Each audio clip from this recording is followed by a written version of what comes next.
Estos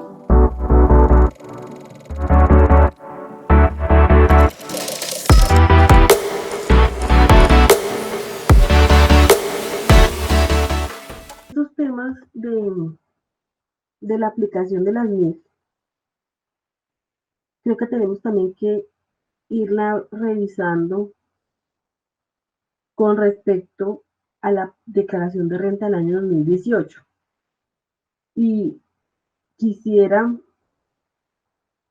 que en esta parte poder, digamos, explicar esos cambios importantes que trajo también la reforma Ley 18 y 19 del 2016, que aplican para la renta del 2018 y todas las implicaciones, digamos, de NIF que esto tiene, ¿vale? Eso es lo que esperaría de que lográramos en este tiempito. Es importante establecer que, lo que ya les he venido diciendo, que las NIF las aplican todas las empresas, que hay tres grupos. Esos tres grupos están clasificados de grupo 1, aplican NIF plenas, son las entidades emisoras de valores, entidades de interés público y los activos y entidades que tengan activos superiores a 30.000 salarios mínimos y más de 200 trabajadores. Los del grupo 3 son microempresas, ¿vale? Que son menos de 500 salarios mínimos mensuales legales vigentes y 10 trabajadores. Y los del grupo 2, que es lo que hemos venido conversando, son activos totales entre 500 y 30.000 y entre 11 y 200 trabajadores. Ahora bien, cuando yo me puedo cambiar de un grupo a otro, tengo que estar como mínimo 3 años en el grupo. Eso está en el concepto 10.00571 del 2017 del Consejo Técnico y en el 10.00682 del Consejo Técnico también del año 2017. Ya sabemos que vienen unas fechas, ya sabemos también que el decreto 2496 amplió el plazo de un año para las entidades de países cooperativas, o sea que ya todos los que estamos, mejor dicho, porque esto ya, el plazo máximo era el año 2016, ¿vale? ¿Qué buscan las NIF? Y lo conversábamos ahorita, o sea, lo que buscan las NIF es que usted sea competitivo, usted tenga un mercado internacional, ¿cierto? Usted pueda presentar una información que sea unificada para que cualquiera lo lea, cualquiera lo entienda y cualquiera le pueda hacer un análisis. Que usted tenga una información que sea transparente, que sea comparable y que tenga mayores posibilidades de inversión o de acceso a crédito. Entonces uno dice, venga, ¿y esto sí lo quieren las entidades sin ánimo de lucro? ¿Por qué nosotros entonces estamos aquí involucrados en esto? Pues algunas han dicho sí, claro, porque si yo, por ejemplo, estoy en una universidad y quiero hacer convenios con otras universidades, pues mira, aquí están mis estados financieros bajo su mismo enfoque, mírenlo, revísenlo. Entonces, este tema tiene tanto de largo como de ancho, pero digamos que esto es lo que busca la NIF como tal, ¿vale?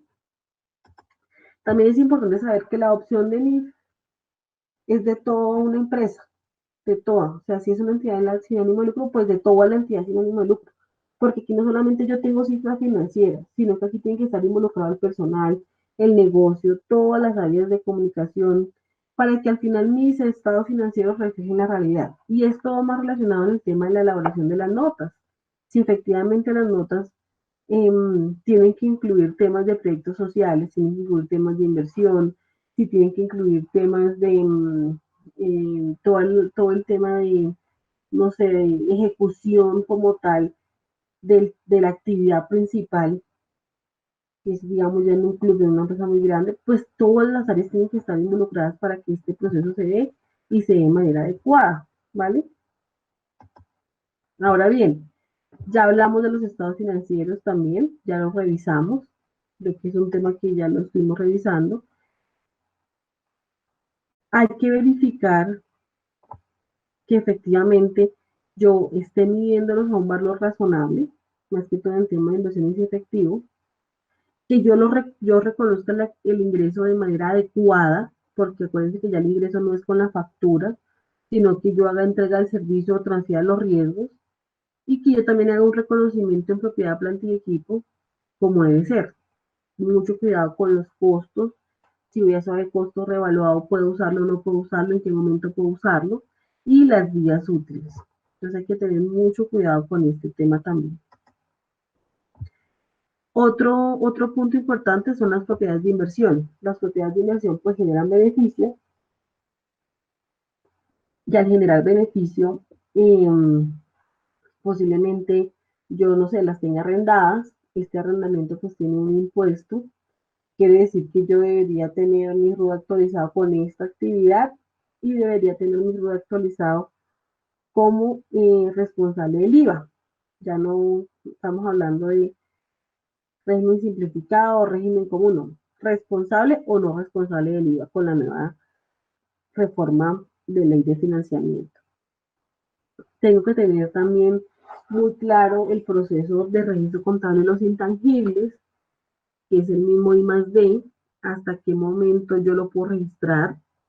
Ya sabemos que hasta toda la etapa del desarrollo pues es un gasto, hasta que lo empiece a utilizar como tal, y en cuánto tiempo lo puedo amortizar. También, si mi política contable tiene unas fechas de amortización, verificar las fechas de amortización que me permite la norma fiscal con el tema de intangibles. Con respecto a los diferidos, hay que verificar que sean reales y que sean anticipados, o sea, que sí sean unos diferidos, porque sí existen diferidos. Claro, los seguros, por ejemplo, son unos diferidos. Entonces yo tengo que verificar que efectivamente sean reales y que los esté amortizando en el tiempo que corresponda. También no, que yo hice una compra anticipada de, no sé, papelería. Sí, claro. ¿Va aquí a diferidos o a inventario? Eso tengo que revisarlo. Y eso tengo que revisarlo y tiene que estar en mis políticas y tiene que estar muy bien determinado dentro de mis políticas. Revisar el tema del leasing financiero y leasing operativo. Verificar las obligaciones financieras, cuál es el costo real y cuál es el costo de transacción de esas operaciones.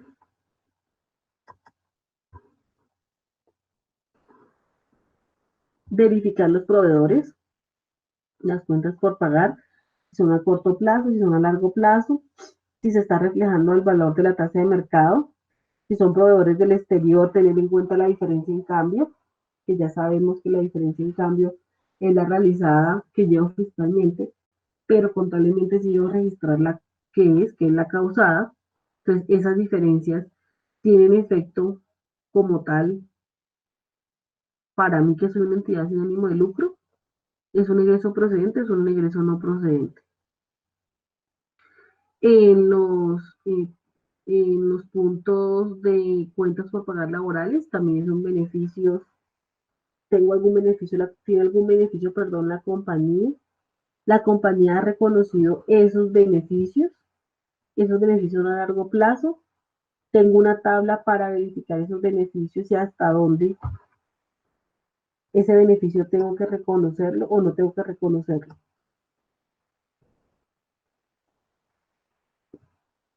Con respecto a las provisiones que son, ¿cómo las estoy reconociendo?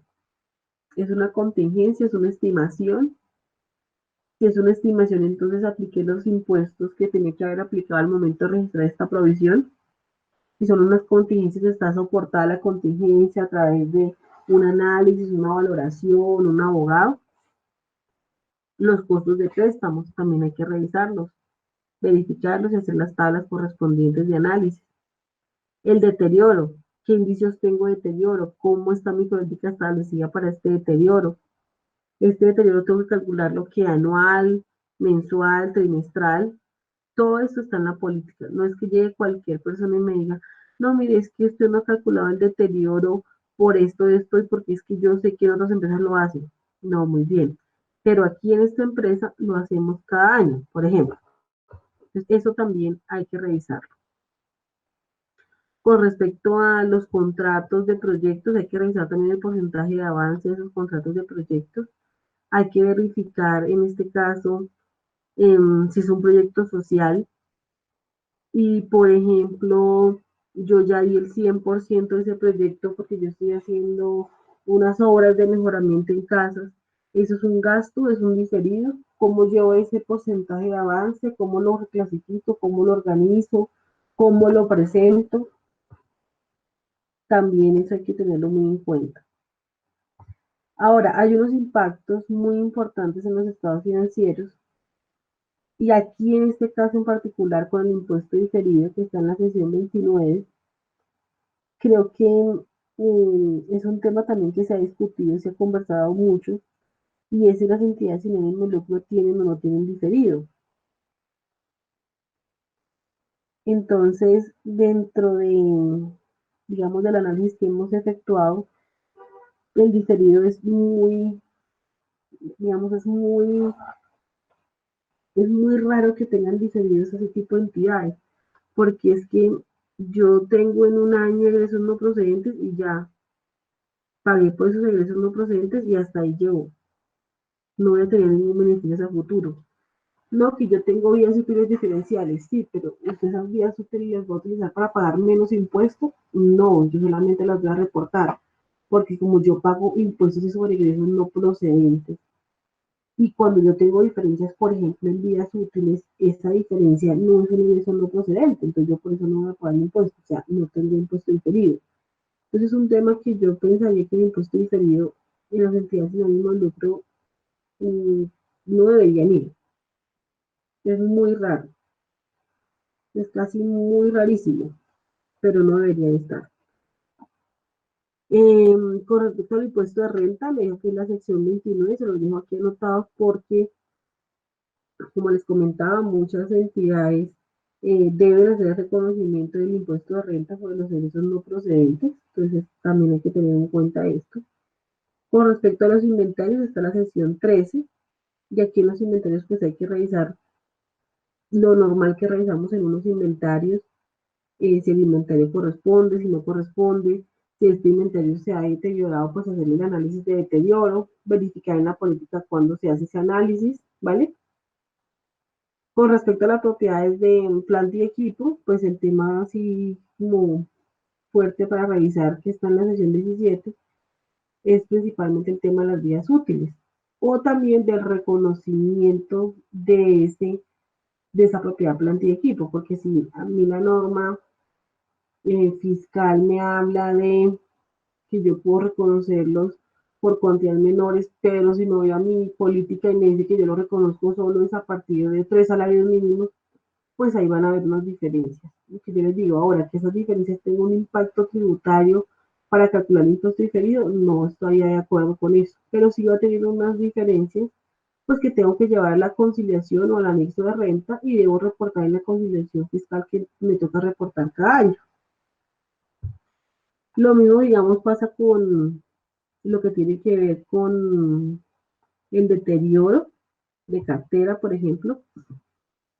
Este deterioro que está en la sesión 27, pues también hay que analizarlo y hacer su análisis correspondiente, pero no veo así como un impacto hacia adelante a nivel, eh, digamos, tributario. Con respecto a los instrumentos financieros, es más un tema de valoración de los instrumentos financieros para revisar en la sección 11 y verificar pues que yo esté haciendo el reconocimiento que corresponde. Y de los beneficios empleados, ya lo hablábamos, que puede ser un ejemplo el tema de las bonificaciones futuras o hacer todo el reconocimiento, digamos, de bonos de antigüedad, de prima de antigüedad, ese tipo de beneficios deben reconocerse según la sección 18. Ahora bien, yo aquí les comentaba que en algún momento nosotros vimos o hablamos del decreto 2469 y el decreto 2650, que este era como, mejor dicho, todo lo que habíamos hablado y todo lo que se había conversado.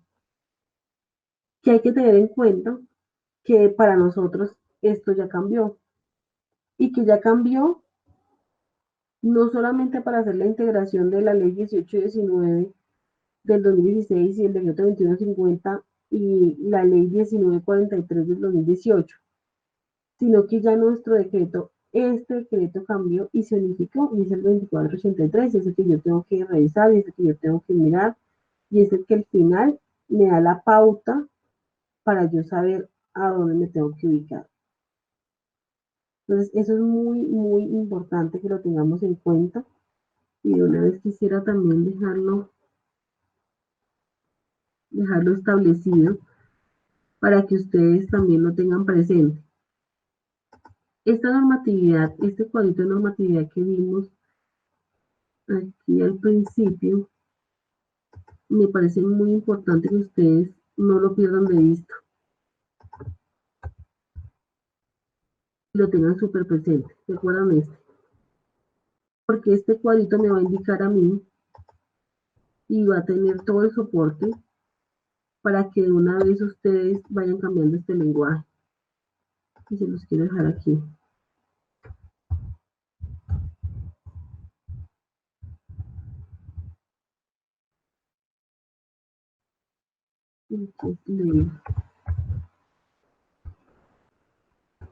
Para que una vez lo tengamos listo y ustedes lo tengan muy en cuenta y muy presente. Eso se los voy a dejar aquí en amarillito.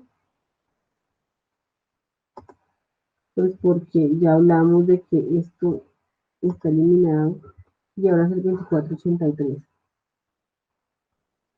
Entonces es importante que ustedes lo tengan presente y siempre lo estén manejando este nuevo decreto 2483 para que sea el nuevo lenguaje y que ya saben que esto les aplica y que es de donde tienen que revisar las normas y tienen que ir a verificar si efectivamente deben tener ustedes en cuenta todas estas cosas que yo les estoy comentando, ¿vale?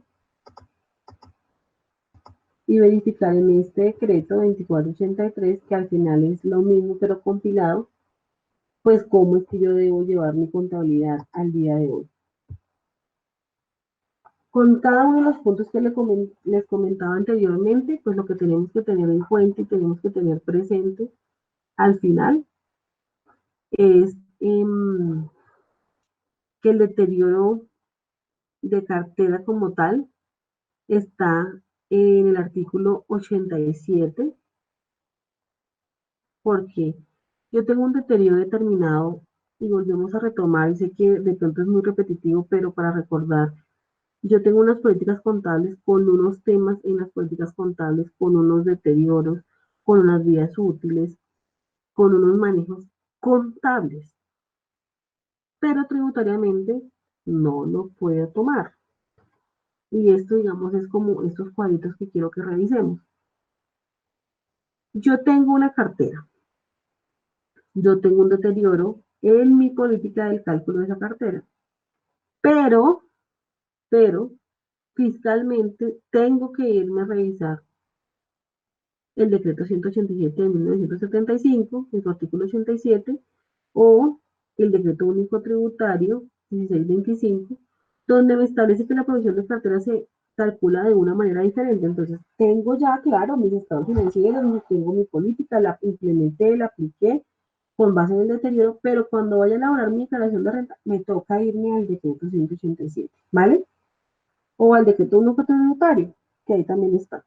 Y tengo que revisar si esa provisión de cartera que yo hice bajo la política está adecuada o está conforme a esta normatividad fiscal. ¿Vale? Perfecto.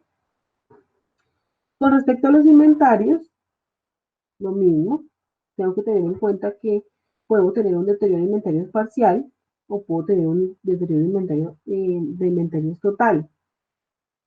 Pero el valor neto razonable yo no lo puedo utilizar fiscalmente. O sea, no puedo utilizar valores netos razonables fiscalmente. Eso es súper claro, súper claro. Y esto, aunque el artículo 21, raya 1 del Estatuto Tributario trató de armonizar la norma contable y tributaria, hay temas que yo no me puedo tomar, ¿vale? Yo solamente puedo tomarme el concepto de obsolescencia que está en el artículo 64 del Estatuto Tributario. Con respecto a las propiedades de planta y equipo, yo debo manejar el costo fiscal y debo hacer una depreciación a nivel tributario. Y esa depreciación, pues tiene unas vías útiles, pero estas vías útiles están determinadas por unos limitantes en la norma tributaria en el artículo 41. De pronto aquí hay un tema que se me pasa y quiero saber si lo tengo aquí adelante y no lo tengo, entonces también lo voy a dejar, y es el tema de las propiedades de inversión. Las propiedades de inversión a nivel pues, contable no se deprecia, pero a nivel fiscal sí las puedo depreciar. Entonces, eso también debo ajustarlo y debo dejarlo en mi consideración en mi anexo.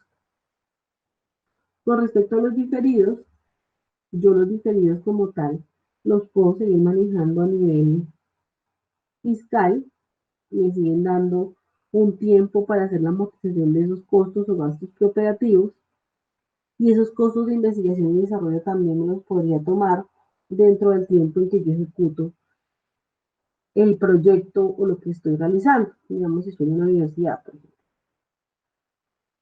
Pero a nivel contable, yo no me los puedo llevar esos gastos de investigación y desarrollo ni tampoco esos gastos operativos. Entonces, eso es muy importante porque si ustedes se dan cuenta, sí se van generando diferencias, sí se van generando diferencias sobre la norma contable y la norma fiscal.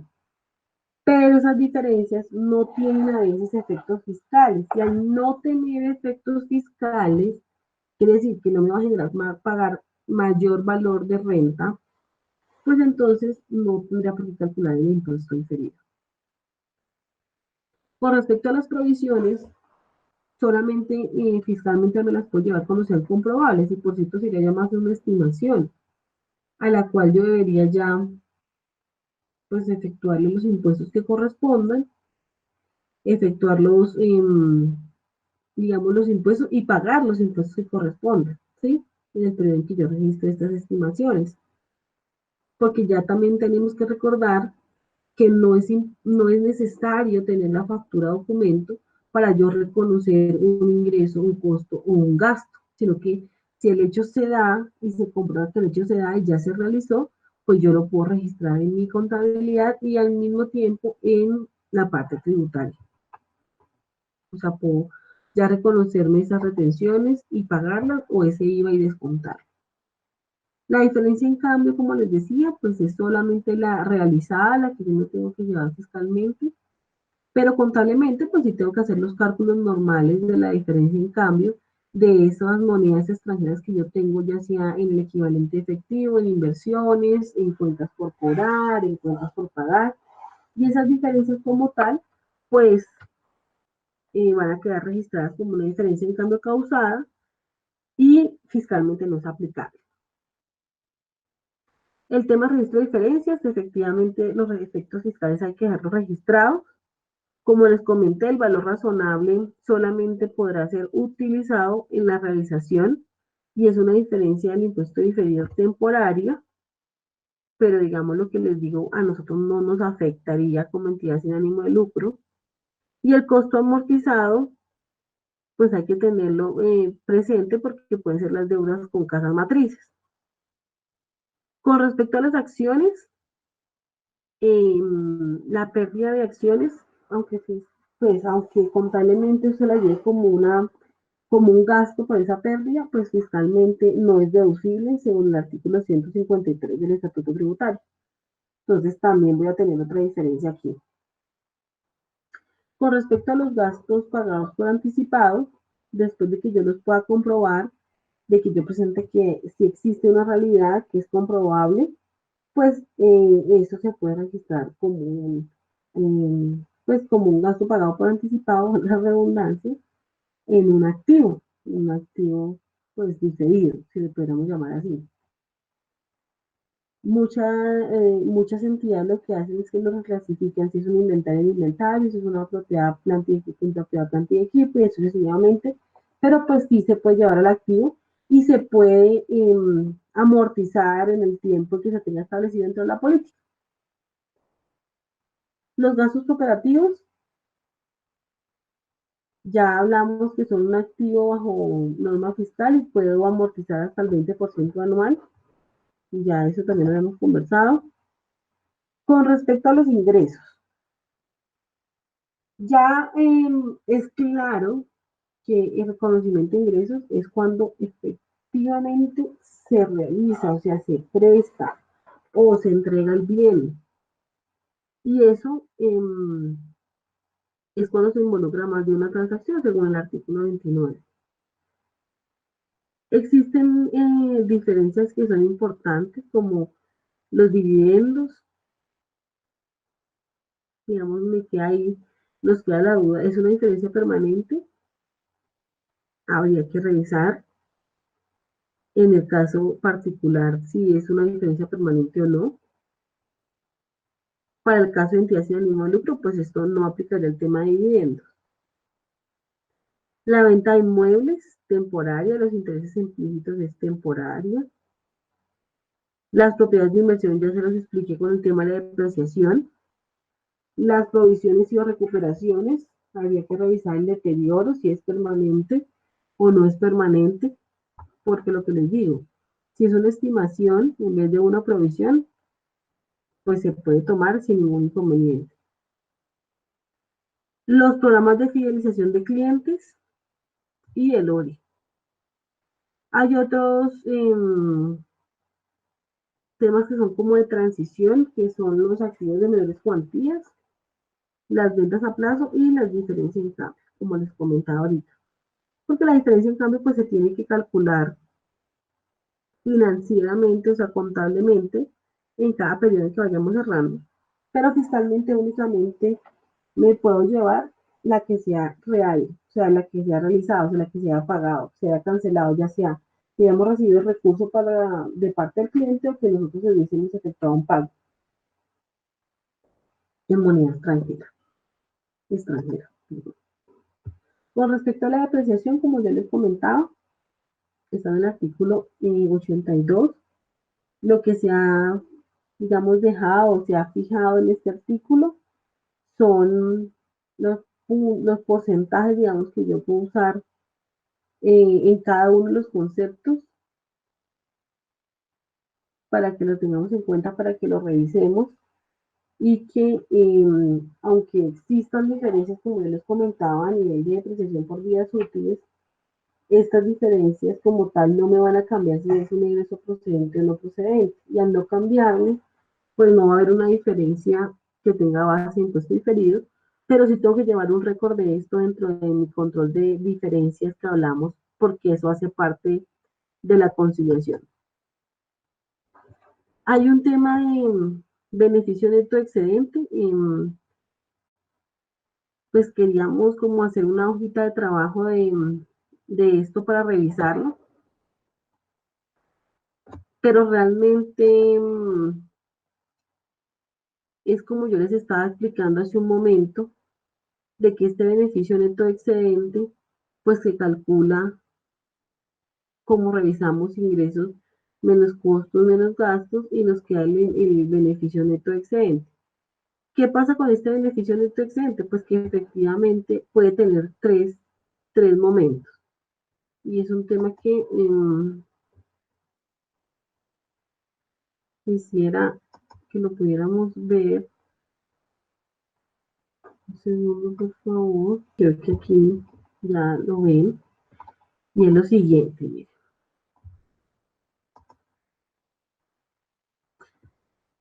De lo que les he venido conversando, pues la entidad sin ánimo de lucro, ayuda constante, tiene unos ingresos, unos costos y unos gastos a nivel contable. Esto es transparente. ¿Sí?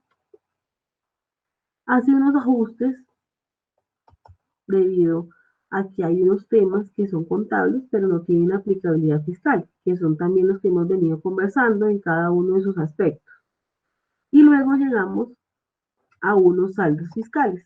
Esos saldos fiscales como tal, ¿qué representan? Pues los que debe llevar a la declaración de renta. Quiere decir que esto le puedo llamar yo como mi hoja de conciliación, ¿cierto? Mi hoja de conciliación, una hoja muy básica, claro está, de conciliación. Y en esta hoja de conciliación, pues yo dejo las observaciones de esas diferencias que me están presentando a nivel fiscal, ¿sí? Aquí está mi hoja de conciliación. Perfecto. Al tener yo esta hoja de conciliación, voy a llegar aquí y voy a tener un excedente contable, voy a hacer un ajuste fiscal y me da una utilidad fiscal. Entonces, digamos que en el caso 1, ya digamos sabiendo que son 97 millones de excedente contable, en el caso 1 yo no tenga como tal, eh, yo no tenga como tal ningún ajuste, yo no tenga ningún ajuste como tal. Que mi excedente contable sea totalmente igual a mi excedente fiscal. Quiere decir que no hay problema. Entonces yo tengo un excedente contable, tengo un excedente fiscal, no tengo ajustes, no tengo diferencias. Bueno, ese sería el mejor escenario, ¿cierto? Entonces, ¿yo qué hago? Voy a mi contabilización de mi excedente, que es este que está aquí. Entonces, digamos, disminuyo mi excedente del ejercicio, porque ya, digamos, estoy en asamblea, y reclasifico esto a una reserva, que es el uso del excedente del proyecto X que hayan aprobado en la asamblea. Entonces, tengo 97 millones, los disminuyo en mi excedente y creo la reserva. Entonces no existe ninguna diferencia. Y para contar, entonces yo tenía los recursos de los 97 millones que me quedaron a nivel contable, me quedaron a nivel fiscal y los puedo invertir sin ningún inconveniente, sin ningún problema. Aquí pensando que usted tenga el flujo efectivo para invertirlos y que no tenga ningún inconveniente de decir, no, es que yo tengo 97 millones de excedentes, pero me tengo una cartera de 200 millones, entonces no tengo cómo invertirlos. Y ya estoy en diciembre y no los he podido invertir porque no tengo flujo, pero si no los invierto, entonces tengo que pagar el 20%. Entonces, eso hay que analizar. El segundo caso, con el mismo ejemplo, es, venga, y ese sí quiero leerlo para que lo revisemos, ¿vale? Porque lo que les digo, aquí en este caso no hay problema, porque usted tiene un resultado fiscal, resultado contable y para el contrato, ¿vale? Ese es como el básico. En este sí digo, venga, no, espera un momentico, es que yo aquí sí tengo problemas, porque imagínense que mi excedente fiscal son 97, pero yo tengo unos ingresos que eran no procedentes, y sobre esos ingresos no procedentes, que son 6 millones 172, pues me disminuye ese excedente contable, perdón, me aumenta el excedente contable, quiere decir que mi excedente fiscal es mayor. Y paso de tener un excedente contable de 97 a tener un excedente fiscal de 103. Quiere decir que esos 6.172.000, que son ingresos no procedentes, de los cuales tuve que haber pagado el 20%, también pues tengo que tenerlos disponibles en caja para poder hacer la inversión de los 103 millones. Y cuando yo hago el registro contable, entonces yo digo, bueno, ¿y cómo hago el registro contable? Disminuyó los excedentes. ¿Sí? Perfecto, sí, disminuyó los excedentes. Registra los excedentes que vas a invertir, que son de 30 millones, y ya ahorita les explico dónde salen los 30 millones. Pues me queda una diferencia de 67 millones que no sé qué invertir. O digamos, que aquí no me quedaran los 30 millones, sino que me quedaran los 103 millones. Tengo una diferencia de 6 millones. ¿Vale? Y esa diferencia, ¿dónde la ajusto? ¿En qué cuenta contable la ajusto? ¿Por qué aquí nos quedaron 30 millones? Porque la norma tributaria también indica que yo me puedo tomar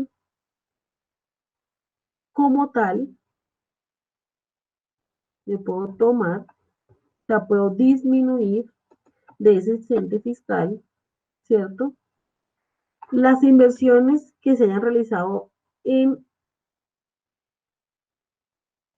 el año, esas inversiones que se hayan realizado en el año, que no sean ni depreciables ni amortizables. Pues esa no, pero pues si no es depreciables ni amortizables son inversiones en CDT, en acciones o terreno. Entonces aquí arriba hay unas premisas y esas premisas son megas. La entidad genera una compra de una casa para la administración.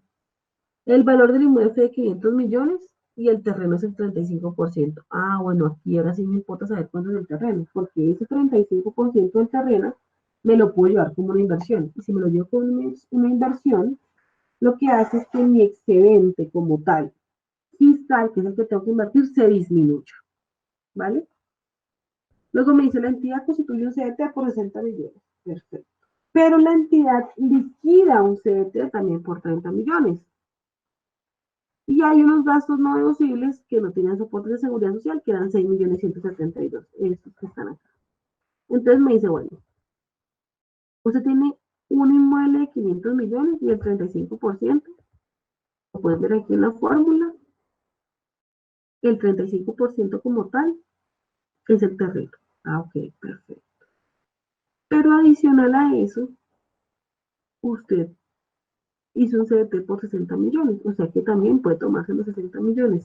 Ah, ok, entonces yo me tomo los 60 millones de pesos y me tomo el 35% del terreno. Si yo hago ese ejercicio, supero los 103 millones. Entonces lo que me dice la norma es, venga, pero usted no puede superar en las inversiones que haya hecho dicho año, que esas inversiones que usted hizo en ese año no pueden superar el resultado de tomar los ingresos fiscales menos los egresos fiscales, o sea, tomar este resultado. No lo puede superar. Listo, perfecto, ya se entiende eso. Pero como me dice que también yo redimí mis CDTs por 30 millones, entonces la norma dice, listo, usted se puede contar las inversiones que haga, pero cuando las redima, ¿cierto? Me hace el favor y me las incluye. Me las incluye porque ya tiene recursos para poder usted invertir ese dinero. Entonces, por eso aquí quedaron, digamos, 30 millones. Aquí también hubiese podido quedar cero, ¿sí? Pero hubiese podido quedar cero, pero entonces yo me quedo con la inquietud y digo, ok, cuando yo redima el CDT de 60 millones, ya me toca incluirlo acá, me toca tener los recursos. Y la respuesta es sí, claro. Para el año siguiente, cuando usted lo redima, pues le va a entrar acá. Ya si usted tuviera 97 millones de pesos de excedente que deberían estar en su caja, usted aquí solamente toca haber invertido 30. Ah, ok. ¿Y los 60 millones dónde están? Ah, los 60 millones, entonces deben estar en caja. Entonces, este ejercicio financiero hay que hacerlo, hay que tener mucho cuidado, hay que estar muy atentos cómo se hace este ejercicio financiero para no incurrir en ninguna situación, digamos, que genere una falta de recursos futuros, ¿vale? El tercer caso que planteamos, que vamos a plantear aquí, es una entidad compra una oficina para el desarrollo de sus proyectos empresariales y la compra por 300 millones. ¿Listo? La entidad crea un CDT por 10 millones y la entidad liquida un CDT por 300 millones. Quiere decir que tengo 300 millones en un CDT y tengo pues unos aportes de seguridad social. Como les comentaba, el mismo ejercicio.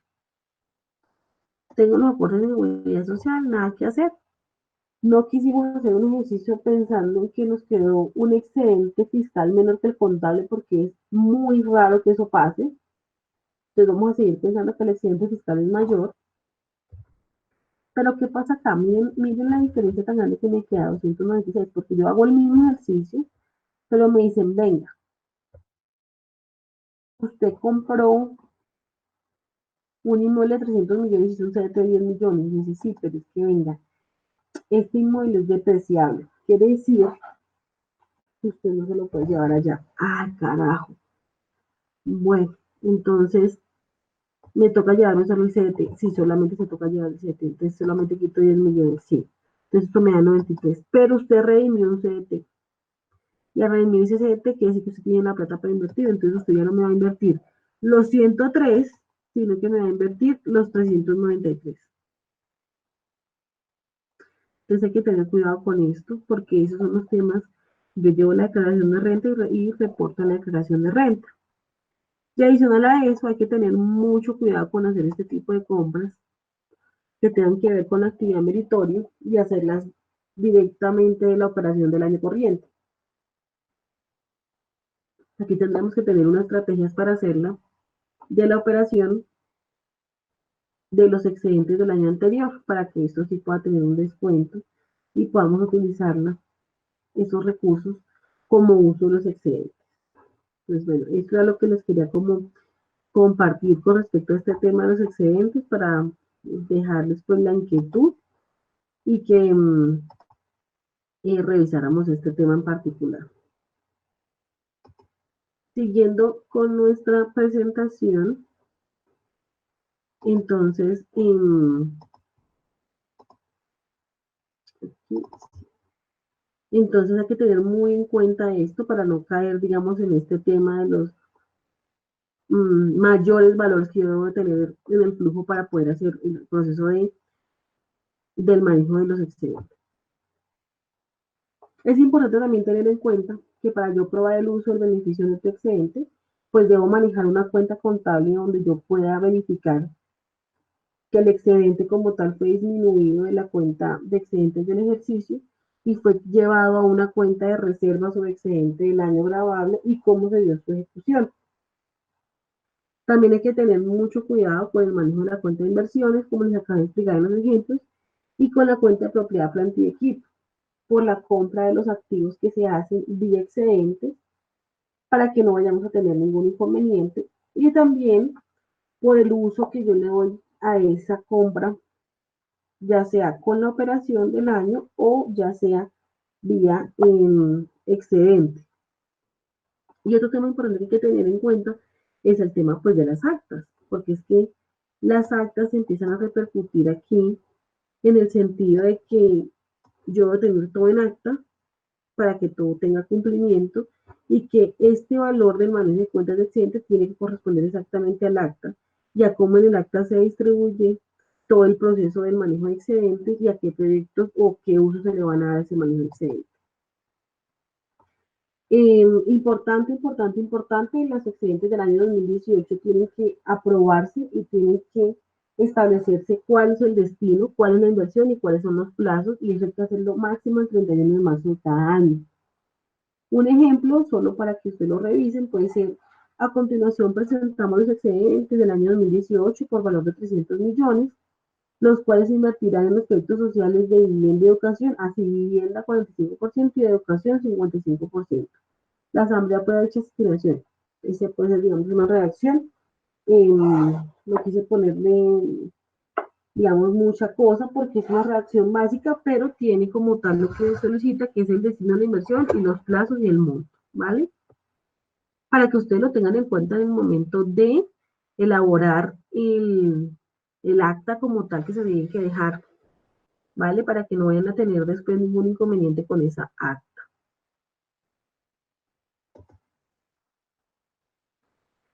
Otra cosa muy importante es que en el acta debe quedar la autorización del representante legal para que pueda solicitar la, bueno, en ese caso era la permanencia o la calificación, pero para que pueda hacer la actualización como tal, ¿vale? Debe dejarse la actividad meritoria, qué aportes no son reembolsables, que los excedentes no son distribuidos y no van a ser distribuidos, y quiénes son los cargos directivos, lo que yo les comentaba. Revisar las asignaciones permanentes de años anteriores, verificar para qué eran y los plazos. Otro tema importante aquí es si se van a solicitar plazos especiales o adicionales. Esos deben hacerse dentro del año, antes de terminar el año, para que no vaya a tener ningún efecto tributario. Y otra cosa también muy importante es si ya va a ser más de 5 años, pues hay que hacerlo directamente en la DIAN, ¿vale? Estas actas deben estar obvio registradas, o sea, el libro de actas debe estar registrado en Cámara de Comercio, o si usted no tiene que registrarse en Cámara de Comercio, si usted es una universidad, por ejemplo, pues usted tiene que registrarlos en la DIAN para que eso tenga validez. Dentro de las recomendaciones de cierre que tenemos para el año 2018, y pensaría yo que hacia adelante es lo que tiene que ver con pagos en efectivo. Hay que revisar mucho la política de pagos en efectivo. Sabemos que son 100 VTs por persona y eso no es nada, ¿sí? Son 3.400.000 pesos. Eso está en el artículo 771, raya 5 del Estatuto Tributario. Y hay que tener mucho, mucho, mucho cuidado con este tema, ¿vale? Con respecto a la diferencia en cambio, también hay que hacer una conciliación con esto para que no vayamos a tener inconvenientes. Hay que revisar el tema de políticas contables con las variaciones en propiedad, planta y equipo, principalmente en lo que tiene que ver con vidas útiles. Mucho cuidado con el reconocimiento de ingresos. No es que, es que a mí la persona me dijo que no le pasara la cuenta, la factura de venta porque él no le podíamos pasar la factura ahorita, sino el otro año.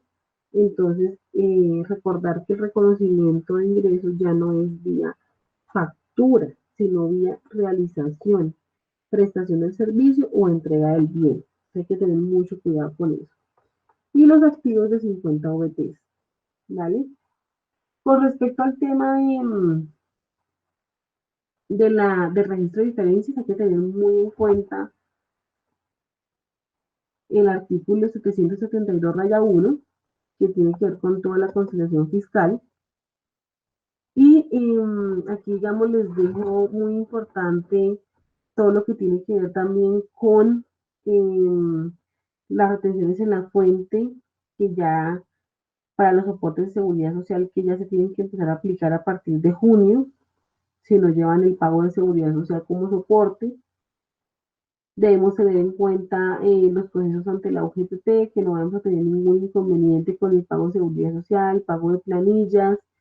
Hay que verificar que es requisito indispensable para llevarse los salarios como ingresos procedentes del pago de seguridad social. Hay que tener mucho cuidado con la renta por comparación patrimonial, ¿sí? Y también mucho cuidado con la declaración de activos en el exterior. Por favor, mucho cuidado que no se les olvide, ¿vale? Porque ya tiene sanción. La declaración de activos en el exterior ya tiene sanción, entonces hay que tener muchísimo cuidado con este tema, ¿vale?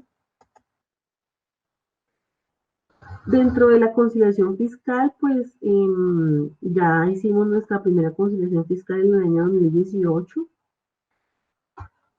Fue algo atípico porque se dio después de haber efectuado la declaración de renta. Pero sí es muy importante tener en cuenta que si usted es contribuyente de impuestos sobre la renta, que es el caso de las entidades sin ánimo de lucro, que están en el artículo obvio 19, y usted se olvidó de llevar contabilidad, usted tiene que hacer este registro, ¿vale? Si no lo tiene que enviarlo, porque los topes no alcanzan, nuestra recomendación es elaborarlo y tenerlo guardado, porque así dice la norma, ¿vale? Ya sabemos también que pues todo es sanciones y sanciones, así que hay que revisarlo. La resolución 52 del 2018 trae este proceso de conciliación fiscal a través de su formato 2516. Entonces es muy importante tener en cuenta quiénes tienen que presentarlo y quiénes no, porque no vayamos a tener ningún problema después, perdón, de que no presentemos este tipo de conciliación por desconocimiento, pensando de que efectivamente no teníamos que haberlo presentado. Es importante también tener en cuenta que, aunque yo soy entidad sin ánimo de lucro como tal, yo sí debo tener todos los anexos de la declaración de renta, digamos, hechos, elaborados, guardaditos, porque yo sí tengo que demostrar que yo hice una depuración según lo establecido en la norma, para no tener después inconvenientes, ¿vale? Solo para confirmar la cifra del año 2019 de los obligados a la conciliación fiscal, serían 1.542 millones de pesos. Entonces hay que tener eso aquí muy presente, ¿vale?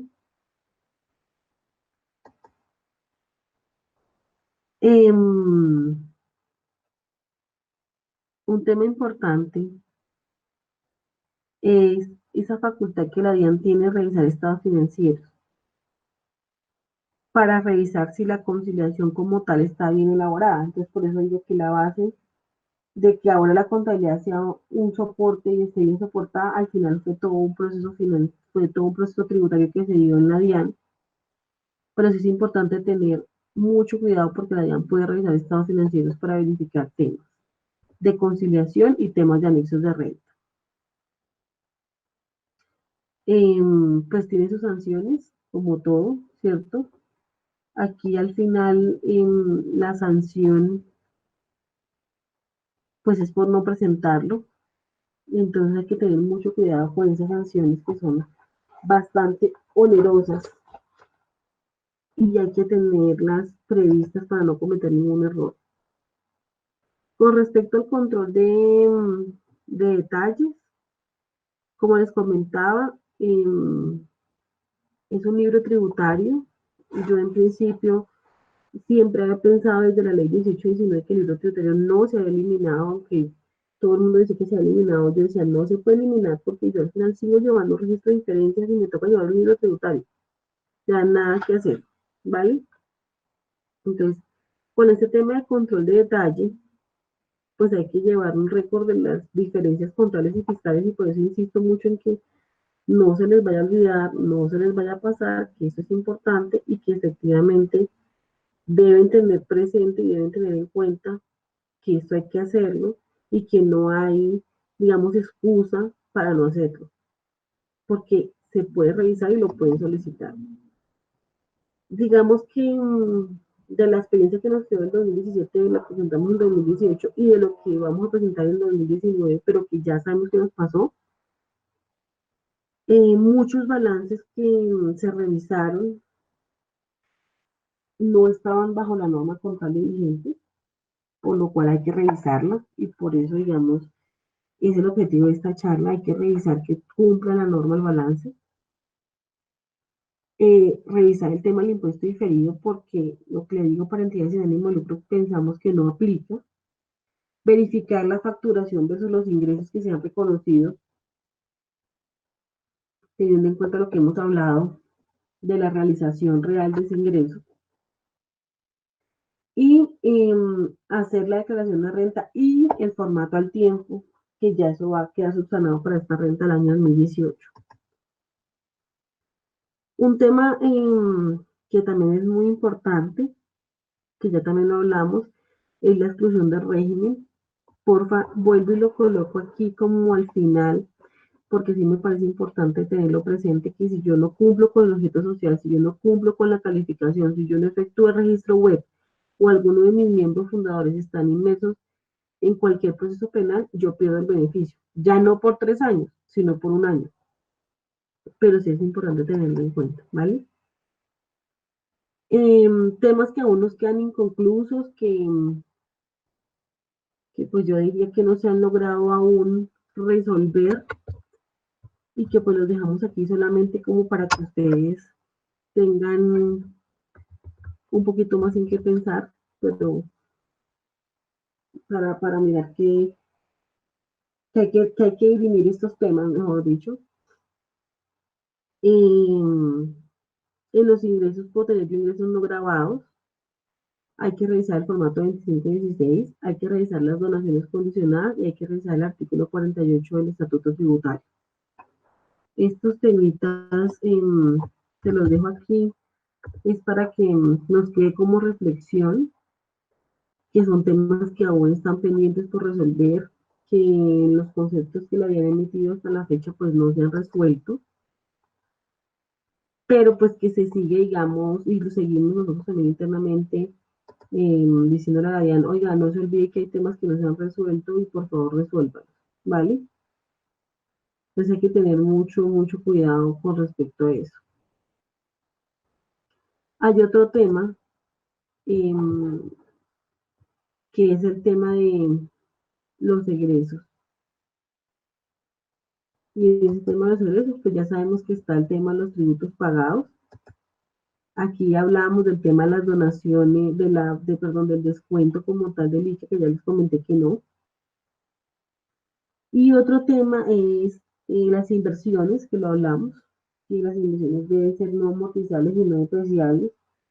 Entonces, mucho cuidado con el exceso del beneficio fiscal que se ha computado, porque se debe tener el flujo para poder cubrir ese beneficio fiscal y poderle cumplir a la DIAN y poderle demostrar a la DIAN que uno sí cumplió y que uno sí efectivamente invirtió ese excedente fiscal.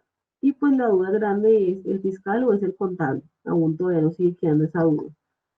Pues es para revisarlo. Eh, Solamente para dejarlo aquí también, es todo el tema del flujo efectivo. tengo que revisar mi flujo efectivo, tengo que tener un flujo de caja proyectado y saber cómo esa inversión la voy a hacer em, de ese excedente fiscal, cómo la voy a hacer y con qué recursos la voy a hacer. Revisar el tema contable, porque es muy importante revisarlo con todos los cambios que hemos tenido, tener todos los soportes como tal, porque hay diferencias en el sector cooperativo. Es una pregunta que nos quedó a todos después de la reforma, y ahora vemos en esta reforma de ley de financiamiento nuevamente que se le da un beneficio que es el no pago de seguridad social a nivel de salud y para fiscales. El gravamen o no de los egresos no procedentes con el artículo 358. Muchas veces uno dice, uy, pareciera que no hay que pagar el 20% si uno no incluye los ingresos no procedentes. Revisar el formato 2516 con mucho cuidado. Nos queda una confusión en el plazo adicional del excedente.